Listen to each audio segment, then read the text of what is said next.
चलिए, कैसे हैं आप सब। फाइनली आप सभी के लिए मैं लेके आ चुका हूँ पॉलिटिकल साइंस सेंटर परीक्षा का क्वेश्चन पेपर, जिसका फुल सोल्यूशन यहाँ पे देने वाला हूँ। और आप सभी बताते हैं जिसका एग्जाम हो चुका है, आप लोग यहाँ से मिला सकते हैं कितने क्वेश्चन आप लोगों ने सही कर पाए हैं। और साथ साथ जिसका एग्जाम अभी बाकी है तो यहाँ से देख लीजिए कौन से क्वेश्चन आप लोग को देखने को मिलेंगे, क्योंकि आप सभी को पता है कि हर एक कॉलेज में अल्टरनेट एग्जाम हो रही है। तो इससे आपको जो काफ़ी बेनिफिट होने वाला है, जिसका एग्जाम नहीं हुआ है और बाकी जिसका एग्जाम हो गया आप लोग मिला लीजिएगा। चलिए स्टार्ट करते हैं हम लोग क्वेश्चन को, और कुछ इंस्ट्रक्शन वगैरह दी गई है, आप लोग अच्छी तरह से इसके जानते ही हैं। फर्स्ट क्वेश्चन को आप लोग यहाँ पे देख पा रहे हैं, कह रहा है कि संविधान सभा का 12वां और अंतिम अधिवेशन कब हुआ। ऑप्शन आपके स्क्रीन पे है। तो इस क्वेश्चन का जो करेक्ट आंसर होगा आपका ऑप्शन नंबर सी 24 जनवरी 1950 को, ऑप्शन नंबर सी बिल्कुल करेक्ट आंसर हो जाएगी। नेक्स्ट क्वेश्चन कह रहा है कि भारतीय संविधान पूर्ण रूप से किस दिन लागू हुआ था। तो डेफिनेटली सबको पता होना चाहिए 26 जनवरी 1950 को लागू हुआ था। बहुत ईजी सा क्वेश्चन है, ऑप्शन नंबर डी है क्वेश्चन नंबर 2 का। ठीक है, चलिए हम लोग अगले क्वेश्चन बढ़ते हैं। क्वेश्चन नंबर 3 कह रहा है आपके स्क्रीन पर, संविधान के किस भाग को आयरलैंड के संविधान से लिया गया है। तो इस क्वेश्चन का जो करेक्ट आंसर हो जाएगा वो हो जाएगा आपका ऑप्शन नंबर सी राजनीति निर्देश के तत्व, option number C correct answer हो जाएगी। चलिए अगले क्वेश्चन बढ़ते हैं। क्वेश्चन नंबर हम लोग का 4 कराया कि संपत्ति का अधिकार भारत में निम्न में से किस वर्ग में आता है। तो इस क्वेश्चन का जो करेक्ट आंसर हो जाएगा आपका ऑप्शन नंबर ए हो जाएगा विविध अधिकार, ऑप्शन नंबर यहाँ पे ए बिल्कुल करेक्ट आंसर हो जाएगी। नेक्स्ट क्वेश्चन संविधान के किस भाग में राज्य के नीति निर्देश तत्व का उल्लेख किया गया है। तो इस क्वेश्चन का जो करेक्ट आंसर है क्वेश्चन नंबर 5 का ऑप्शन नंबर यहाँ पे ए हो जाएगा तृतीय भाग में। क्या होगा तृतीय भाग, ऑप्शन नंबर ए बिल्कुल करेक्ट आंसर होगा। नेक्स्ट क्वेश्चन करा कि 1946 में बनी हमारी संविधान सभा में देशी रियासतें को कुल कितने सीट दिए गए थे। तो इस क्वेश्चन का जो करेक्ट आंसर होगा क्या हो जाएगा क्वेश्चन नंबर 6 का ऑप्शन नंबर सी होगा 93, option number C correct answer हो जाएगी। चलिए नेक्स्ट क्वेश्चन करा हम लोग को संविधान सभा के अध्यक्ष कौन थे। तो संविधान सभा के अध्यक्ष डिफरेंस को पता होगा, डॉक्टर राजेंद्र प्रसाद जो संविधान सभा के अध्यक्ष थे, और प्रारंभ समिति के अध्यक्ष जो है डॉक्टर भीमराव अम्बेडकर थे। ठीक है, तो ऑप्शन नंबर ए बिल्कुल करेक्ट आंसर हो जाएगी। नेक्स्ट क्वेश्चन कि बी आर अम्बेडकर संविधान सभा के किस समिति के अध्यक्ष थे। और यहाँ पे डेफिनेटली आप सभी को पता है, अभी आप लोग बताएं प्रारूप समिति अध्यक्ष, ऑप्शन नंबर ए इस क्वेश्चन का करेक्ट आंसर हो जाएगी।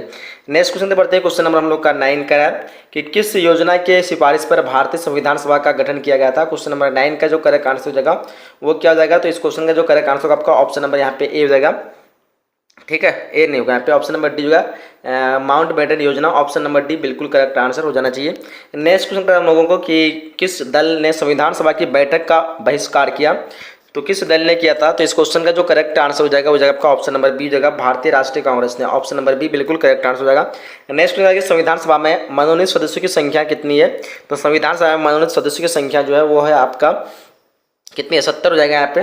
क्या यहाँ पे तो नहीं दिया हुआ, आप लोग 11 नंबर क्वेश्चन का आंसर क्या हो जाएगा, ऑप्शन नंबर यहाँ पे तो नहीं दिया हुआ, आप लोग बताइए क्या होना चाहिए। संविधान सभा में मनोनीत सदस्यों की संख्या जो है जब तक नहीं है तो आप लोग यहाँ पे क्या मानेंगे, आप लोग 80 मान लीजिए। ठीक है, चलिए आगे बढ़ते हैं हम लोग। नेक्स्ट क्वेश्चन का हम लोग को संविधान ने किस भाषा को राजभाषा का दर्जा दिया। तो इस क्वेश्चन का जो करेक्ट आंसर हो जाएगा वो हो जाएगा आपका ऑप्शन नंबर यहाँ पे बी हिंदी को जो है राजभाषा का दर्जा दिया, तो ऑप्शन नंबर बी बिल्कुल करेक्ट आंसर हो जाएगा। नेक्स्ट क्वेश्चन की प्रतिनिधि सरकार की जो प्रमुख विशेषताएं जो है क्या है, प्रतिनिधि सरकार की प्रमुख विशेषताएं क्या है। तो इस क्वेश्चन का जो करेक्ट आंसर हो जाएगा आपका ऑप्शन नंबर यहाँ पे सी होगा संसदीय सरकार, option number C correct answer हो जाना चाहिए। चलिए नेक्स्ट क्वेश्चन हम लोगों को कि चुनाव आयोग और मुख्य चुनाव आयोग से संबंध व्यवस्था संविधान के किस अनुच्छेद में ये बात कही गई है, बताइए। 14 नंबर क्वेश्चन का जो आंसर हो जाएगा आपका अनुच्छेद 324 में, ऑप्शन नंबर सी बिल्कुल करेक्ट आंसर हो जाना चाहिए। नेक्स्ट क्वेश्चन के मुख्य चुनाव आयुक्त तथा अन्य चुनाव आयुक्तों की नियुक्ति किसके द्वारा की जाती है। तो इस क्वेश्चन का जो करेक्ट आंसर होगा आपका ऑप्शन नंबर यहाँ पे होगा राष्ट्रपति के द्वारा, ऑप्शन नंबर ए बिल्कुल करेक्ट आंसर हो जाना चाहिए। अगले क्वेश्चन बढ़ते हैं। क्वेश्चन नंबर 6 आपके स्क्रीन पे मुख्य चुनाव आयुक्त का कार्यकाल कितने वर्षों का होता है। तो इस क्वेश्चन का जो करेक्ट आंसर होगा आपका ऑप्शन नंबर यहाँ पे बी होगा 6 वर्ष यानी 65 वर्ष की आयु तक जो भी पहले हो। ठीक है, ऑप्शन नंबर बी बिल्कुल करेक्ट आंसर हो जाना चाहिए। नेक्स्ट क्वेश्चन करा हम लोगों को कि संविधान के किस अनुच्छेद के अंतर्गत जो है क्या दिया हुआ यहाँ पे सामूहिक रूप से लोकसभा, तो ये हमको कुछ इतना दिखता नहीं है। संविधान के किस अनुच्छेद के अंतर्गत यहाँ पे क्या होना चाहिए, आप संविधान के अनुच्छेद के अंतर्गत सामूहिक रूप से लोकसभा की उत्तरदायी होता है। तो पता नहीं इसका हम सही से क्वेश्चन नहीं देख पा रहे हैं। नेक्स्ट क्वेश्चन 18 का है कि भारतीय राष्ट्रपति का निर्वाचन जो है किया जाता है वो किसके द्वारा किया जाता है। तो 18 नंबर क्वेश्चन का जो करेक्ट आंसर हो जाएगा वो हो जाएगा आपका उस निर्वाचन मंडल द्वारा जो राष्ट्रपति को चुनता है, ऑप्शन नंबर बी हो जाएगा इस क्वेश्चन का। चलिए नेक्स्ट क्वेश्चन करा है कि राज्य की कार्यपालिका शक्ति जो नीति है वो किस चीज़ में है। तो 19 नंबर क्वेश्चन का जो आंसर होगा आपका राष्ट्रपति में, ऑप्शन नंबर डी हो जाएगा। चलिए अगले क्वेश्चन बढ़ते हैं। क्वेश्चन करा हम लोग को दोनों सदनों की संयुक्त बैठक को अध्यक्षता कौन करेगा। तो यहाँ पे देखो इस क्वेश्चन का जो करेक्ट आंसर होगा 20 नंबर क्वेश्चन का सी होगा लोकसभा का अध्यक्ष, option number C correct answer होना चाहिए। नेक्स्ट हो गया संसद की प्रवकल क्या कहते हैं प्रकलन समिति के सदस्य कौन होते हैं। तो संसद की प्रकलन समिति के सदस्य जो होते हैं वो कौन होते हैं। इस क्वेश्चन का आंसर आप लोग को बताना है। यहाँ पे मुझे सही से ऑप्शन भी नहीं दिख रहा है इस क्वेश्चन का। कह रहा है कि राज्यसभा में कोरम के लिए निर्धारित सदस्य जो संख्या वो कितनी है। 22 नंबर क्वेश्चन का आंसर क्या होगा। राज्यसभा में कोरम के लिए निर्धारित सदस्यों की संख्या कितनी है। तो इस क्वेश्चन का आंसर भी आप लोग दीजिएगा। और क्वेश्चन नंबर हम लोग 23 देखिए, कह रहा है कि विधान परिषद के सदस्यों का कार्यकाल जो होता है वो कितने का होता है। 23 नंबर क्वेश्चन का आंसर हो जाएगा आपका ऑप्शन नंबर बी। जो क्या होगा ऑप्शन नंबर बी 6 वर्ष। चलिए अगले क्वेश्चन बढ़ते हैं। क्वेश्चन करा हम लोगों को कि सर्वोच्च न्यायालय के न्यायाधीश की नियुक्ति कौन करता है। तो इस क्वेश्चन का जो आंसर होगा 24 का ऑप्शन नंबर यहाँ पे ए हो जाएगा राष्ट्रपति। Option number A correct answer होगा। नेक्स्ट क्या कहते हैं संघवाद का पुरातत्व जो है दृष्टिकोण क्या है।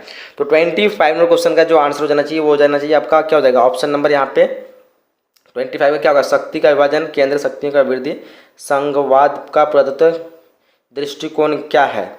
तो क्या होगा इसका क्वेश्चन का आप लोग कमेंट बॉक्स में दीजिए और इसका हम अभी खोज नहीं पाए। कह भारतीय संविधान के अंतर्गत संघ और राज्यों के बीच शक्तियों का विभाजन जो है वो किसका प्रेरणा पर आधारित है। तो यहाँ पे इस क्वेश्चन का जो आंसर होगा वो हो जाएगा आपका option number A America. Option number A correct answer हो जाएगा। चलिए अगले क्वेश्चन का हम लोगों को निम्नलिखित में कौन राज्य सूची का विषय है।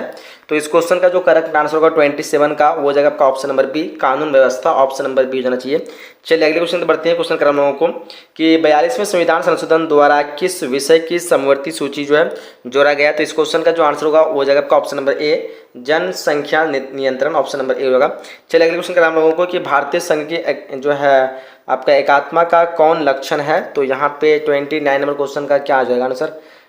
तो मेरे ख्याल से यहाँ पे आपका ऑप्शन नंबर यहाँ पे ए हो जाना चाहिए एकरी नागरिकता। चलिए क्वेश्चन हम लोग को 73वें संविधान संशोधन के तहत पंचायती राज संस्था का कार्यकाल जो कितने वर्ष का होता है। तो पता है आप सभी को इस क्वेश्चन का आंसर हो जाएगा आपका 5 वर्ष का। Option number D correct answer हो जाएगा। चलिए नेक्स्ट क्वेश्चन हम लोगों को क्या कह रहा है कि निम्नलिखित में पंचायती राज के प्रबल ये क्या पता नहीं दिया ये इसको स्किप करते हैं। 73वें संविधान संशोधन द्वारा जो संविधान में कौन सी अनुसूची जो जोड़ी गई है। तो इसका आंसर होगा आपका option number C 32 number question का ऑप्शन नंबर यहाँ पे सी नहीं होगा। ऑप्शन ए होगा 9वीं अनुसूची। ऑप्शन नंबर यहाँ पे ए हो जाएगा। क्या बोलते हो 32 नंबर क्वेश्चन का ए हो जाना चाहिए। चलिए नेक्स्ट करिए भारत के संविधान में 42वां संविधान संशोधन जो है किस वर्ष हुआ था। तो इस क्वेश्चन का जो आंसर होगा वो हो जाएगा आपका ऑप्शन नंबर यहाँ पे क्या हो जाएगा डी हो जाएगा ना 1976। Option number D. चलिए अगले क्वेश्चन बढ़ते क्वेश्चन करा हम लोगों को कि निम्नलिखित में से किस दल ने हिंदी विरोधी आंदोलन का जो है संचालन किया था। तो 34 नंबर क्वेश्चन का जो आंसर हो जाएगा वो क्या हो जाएगा 34 नंबर क्वेश्चन का आपका ऑप्शन नंबर यहाँ पे डी हो जाएगा डीएमके। ठीक है चलिए आगे बढ़ते हैं। क्वेश्चन नंबर हम लोग को यहाँ पे 35 क्या कह रहा है कि बाबरी मस्जिद का जो है विध्वंस जो किस वर्ष हुआ था। तो 1992 को हुआ था। ऑप्शन नंबर यहाँ पे सी हो जाएगा। ठीक है ऑप्शन नंबर सी 1992। चलिए नेक्स्ट लैटिन भाषा के लीवर शब्द का अर्थ जो क्या होता है। तो यहाँ पे लीवर शब्द का क्या अर्थ होगा बंधन का अभाव इनमें से कोई नहीं या फिर स्वच्छंदता। ये बताइए आप लोग इस क्वेश्चन का आंसर क्या होगा। फिलहाल इसको हम स्किप करते हैं। करा कि प्लेटो ने न्याय शब्द का प्रयोग जो है किस अर्थ में किया था। 37 नंबर क्वेश्चन का आंसर जो है क्या हो जाएगा। तो इस क्वेश्चन का आंसर आपका ऑप्शन नंबर यहाँ पे क्या हो जाएगा राजनीतिक न्याय। क्या बोलते हो राजनीतिक न्याय होगा या फिर कानूनी न्याय होगा। प्लेटो ने न्याय शब्द का प्रयोग जो किया था राजनीतिक न्याय होना चाहिए। चलिए इसको बी मारते हैं और आगे बढ़ते हैं। क्वेश्चन करा हम लोगों को कि थ्योरी ऑफ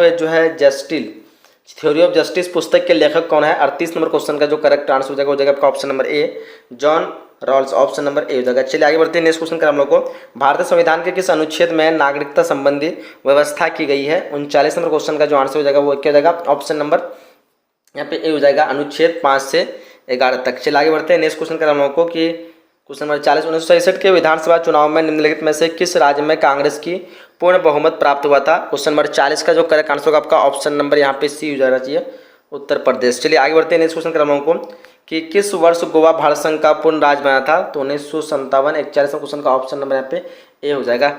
चलिए आगे बढ़ते हैं। नेक्स्ट क्वेश्चन करा है कि कांग्रेस का विभाजन जो किस वर्ष हुआ था। तो कांग्रेस का विभाजन जो 1969 को हुआ था। ऑप्शन नंबर सी हो जाएगा 42 का।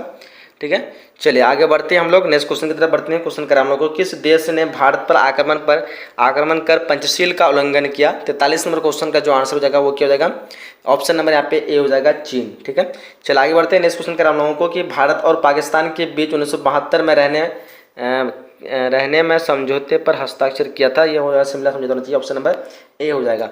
44वां क्वेश्चन का। चलिए आगे बढ़ते हैं हम लोग। नेक्स्ट क्वेश्चन करा हम लोगों को, किसने कहा कि दोष होते हुए भी शहरीकरण एक क्या है ये शहरीकरण एक, ये कुछ दिख नहीं रहा है आप लोग, इसको अगर क्वेश्चन मिलता है तो आप लोग एक बार मैनेज के लिए हम क्वेश्चन दिखा देते हैं क्योंकि आप लोग 85 क्वेश्चन बनाना है तो हम थोड़ा ज़्यादा क्वेश्चन कवर कर लेंगे, ठीक है। 1975 में आपातकाल की घोषणा करने वाला राष्ट्रपति का नाम बताना है। तो 46 नंबर क्वेश्चन का जो आंसर हो जाएगा आपका ऑप्शन नंबर यहाँ पे हो जाएगा फखरुद्दीन अली अहमद। नेक्स्ट वगैरह है कि जो है शिवसेना जो है किस राज्य का एक क्षेत्रीय दल है। तो 47 नंबर क्वेश्चन का आंसर आपका option number B Maharashtra, option number B correct answer हो जाएगा। चलिए नेक्स्ट वगैरह कि मेघा पाटकर का नाम जो है किस आंदोलन से जुड़ा है। तो 48 नंबर क्वेश्चन का जो आंसर हो जाएगा वो हो जाएगा आपका नर्मदा बचाओ आंदोलन, option number A correct answer हो जाएगी। चलिए आगे बढ़ते हैं। नेक्स्ट क्वेश्चन 49 करा कि किस संविधान संशोधन के द्वारा पंचायतों में महिलाओं का आरक्षण जो है प्रदान किया गया। तो 49 नंबर क्वेश्चन का जो करेक्ट आंसर होगा ऑप्शन नंबर डी होगा 73वां संविधान संशोधन। चलिए आगे नेक्स्ट क्वेश्चन करा हम लोग को, बहुजन समाज पार्टी के संस्थापक कौन थे। तो बहुजन समाज पार्टी के संस्थापक की बात करें तो इस क्वेश्चन का आंसर क्या होगा, ऑप्शन नंबर डी हो जाएगा, क्या हो जाएगा कांशीराम। चलिए आगे बढ़ते हैं। नेक्स्ट क्वेश्चन करा हम लोगों को कि निम्नलिखित में से कौन एक गुटनिरपेक्ष आंदोलन के जनक नहीं है। बताइए यहाँ पे 51 नंबर क्वेश्चन का आंसर हो जाएगा आपका option number B Arafat, option number B correct answer होना चाहिए। चलिए नेक्स्ट क्वेश्चन करा हम लोगों को कि क्या लिखा हुआ यहाँ पे, शंघाई संगठन किस देशों में, इसका चीज क्या हो जाएगा, मतलब दिख नहीं रहा क्वेश्चन कुछ हमको। शंघाई सहयोग संगठन में कितने देश शामिल थे। तो यहाँ पे इस क्वेश्चन का आंसर हो जाएगा आपका ऑप्शन नंबर ए हो जाएगा 4 हो जाएगा। चलिए कह रहा है कि एशिया का कौन सा देश जो है G8 के समूह का सदस्य है। 53 नंबर क्वेश्चन का आंसर होगा आपका option number B Japan, option number B correct answer होगा। नेक्स्ट करके अमेरिका को मुक्त व्यापार क्षेत्र बनाने का जो निर्णय कब लिया गया था। तो 54 नंबर क्वेश्चन का जो करेक्ट आंसर होगा ऑप्शन नंबर डी होगा 2003, option number D correct answer होगा। नेक्स्ट करके दक्षिण में कुल कितने जो है राष्ट्र शामिल है। तो दक्षिण में कुल जो है आपका भी 8 है, पहले 7 था, ऑप्शन नंबर यहाँ पे डी हो जाएगा 55 नंबर क्वेश्चन का। चलिए नेक्स्ट करके मानव अधिकार परिषद की स्थापना जो भी वो कब हुई थी। तो 56 नंबर क्वेश्चन का आंसर होगा आपका ऑप्शन नंबर सी 2006, ठीक है। चलिए आगे देखते हैं। क्वेश्चन कह रहा है कि किसने कहा कि समाजवाद पूंजीवाद का अंतिम चरण है। तो 57 नंबर क्वेश्चन का आंसर हो जाएगा आपका ऑप्शन नंबर ए, क्या जाएगा एजोलास्की। चलिए आगे बढ़ते। क्वेश्चन कह रहा है कि भूमंडलीकरण जो किस विचारधारा पर टिका है। तो ये उदारवाद हो जाएगा आपका 58 क्वेश्चन का ऑप्शन नंबर डी हो जाएगा उदारवाद, ठीक है। चलिए आगे बढ़ लेते हैं हम लोग नेक्स्ट क्वेश्चन की तरफ। क्वेश्चन कह रहा है कि 2012 में किस भारतीय को अंतर्राष्ट्रीय न्यायालय का जो है जज चुना गया था। तो 59 नंबर क्वेश्चन का आंसर हो जाएगा आपका ऑप्शन नंबर सी गोपाल स्वरूप पाठक, ऑप्शन नंबर सी हो जाएगा। कह रहा है कि विजन 2010 का संबंध जो किस क्षेत्रीय संगठन से है। तो इस क्वेश्चन का आंसर होगा ऑप्शन नंबर बी आसियान से, option number B correct answer हो जाएगा, ठीक है। तो सार्क का पूछ रहा है सार्क का मुख्यालय कहाँ है। तो सार्क का मुख्यालय काठमांडू जाएगा, ऑप्शन नंबर सी हो जाएगा। नेक्स्ट क्वेश्चन कह रहा है कि गुटनिरपेक्ष आंदोलन के प्रथम शिखर सम्मेलन जो प्रथम शिखर सम्मेलन जो भारत का प्रतिनिधित्व किसने किया था। तो यहाँ पे हो जाएगा Jawaharlal Nehru, option number A हो जाना चाहिए, ठीक है। चलिए आगे बढ़ते हैं। नेक्स्ट क्वेश्चन करा हम लोग को भारत में दल बदल विरोध जो संबंध जो कानून वो कब बना था। तो इस क्वेश्चन का आंसर आप लोग को बताना है।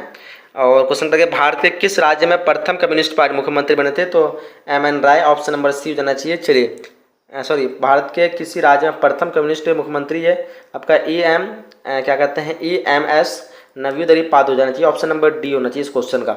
चलिए नेक्स्ट क्वेश्चन करा हम लोगों को कि जनता पार्टी के शासनकाल में भारत के प्रधानमंत्री कौन थे। तो मोरारजी देसाई हो जाना चाहिए यहाँ पे, ऑप्शन नंबर यहाँ पे सी हो जाएगा, ठीक है। जनता पार्टी के शासनकाल में भारतीय प्रधानमंत्री मोरारजी देसाई। चलिए आगे बढ़ते हैं। नेक्स्ट क्वेश्चन किस वर्ष श्रीमती इंदिरा गांधी के शासन में आपातकाल की जो घोषणा की गई थी वो की थी 1974 को, ऑप्शन नंबर डी हो जाना चाहिए। चलिए नेक्स्ट क्वेश्चन करा हम लोग को भारतीय संविधान का पहला संविधान संशोधन जो है किस वर्ष हुआ था। तो ऑप्शन नंबर यहाँ पे क्या जाएगा भारतीय संविधान का पहला संशोधन आप लोग को बताना है। फिलहाल इस क्वेश्चन में मेरे ख्याल से ऑप्शन सी होना चाहिए, क्या बोलते हैं 1953, या फिर आप लोग बताइए कि क्वेश्चन का आंसर क्या हुआ। ताशकंद समझौता कब हुआ था 1966, सबको पता है, ऑप्शन नंबर सी हो जाएगा 1966। चलिए नेक्स्ट क्वेश्चन है कि राजीव गांधी जो है लोक गोला समझौता कब हुआ था। इस क्वेश्चन का आंसर बताइए। नर्मदा घाटी ये परियोजना किस राज्य में है। तो यहाँ पे हो जाएगा आपका गुजरात, ऑप्शन नंबर यहाँ पे ए हो जाएगा। चलिए आगे देख लेते हैं और क्वेश्चन के अनुसूचित जाति संघ की स्थापना अम्बेडकर, ऑप्शन नंबर यहाँ पे ए हो जाएगा अम्बेडकर, ठीक है। 72 क्वेश्चन है कि निम्नलिखित में से कौन अन्य पिछड़ी जाति की श्रेणी में आता है। तो अनुसूचित जाति तथा जनजाति अलग शैक्षणिक सामाजिक रूप में पिछड़ा समुदाय, तो ये आपका हो जाना चाहिए ऑप्शन नंबर डी हो जाना चाहिए और इनमें से सभी हो जाएगा। चलिए आगे देख लेते हैं क्वेश्चन करा हम लोगों को भारत में गठबंधन की सरकार के पहले प्रधानमंत्री कौन थे। तो Atal Bihari Vajpayee, option number D हो जाना चाहिए इस क्वेश्चन का। चलिए आगे देखते हैं क्वेश्चन करा हम लोगों के जो है काका जो है कोलकर जो है आयोग कब बना था। तो काका कोलकर आयोग के बारे में बताना है आप लोगों को। संयुक्त राष्ट्र संघ के प्रथम महासचिव जो है कौन थे। तो ये थे आपका यूथांड हो जाना चाहिए यहाँ पे, ट्रिग लाइफ यूथांड हो जाना चाहिए मेरे ख्याल से। क्या बोलते हैं आप लोग, ऑप्शन नंबर बी जाना चाहिए, पता नहीं। तो यहाँ हम लोग 75 क्वेश्चन कंप्लीट कर चुके हैं। इसमें कुछ क्वेश्चन जो हम लोग छोड़ दिए हैं, तो आप लोग को 50 ही क्वेश्चन बनाना है, ठीक है। यहाँ पे मुक्त व्यापार का अर्थ पूछ रहा है, इसका ऑप्शन नंबर डी हो जाएगा। 50 क्वेश्चन बनाना तो आप लोग के लिए ईजी है, ठीक है। और हम देख लेते हैं और क्वेश्चन, कौन कौन क्वेश्चन आप लोग को मतलब आएगा। सोवियत संघ के जो है साम्यवादी शासन की स्थापना जो है वो कब हुई थी, 1991। ऑप्शन नंबर डी हो जाएगा। सोवियत संघ के साम्यवादी शासन की स्थापना 1991 होगी थी। हिरोशिमा पर नागासाकी पर जो अणुबम गिरा थे 1945 को, ऑप्शन नंबर इस क्वेश्चन का सी हो जाएगा। कह रहा है कि मार्शल योजना कब शुरू हुई थी, 1948 में दिया हुआ है। तो इस तरह क्वेश्चन जो आप लोग को दिए हुए हैं, और आपको इसका कंप्लीट पीडीएफ और आंसर के साथ चाहिए तो लाइक कर दीजिए, और डिस्क्रिप्शन बॉक्स में लिंक दिया हुआ, आप लोग वहाँ से डाउनलोड कर लीजिएगा, ठीक है। तो चलिए यहीं तक हम लोग समाप्त करते हैं, मिलते हैं अगले नई लाइव सेशन में, नए वीडियो में। अब तक के लिए जय हिंद, जय Bharat and thanks for watching.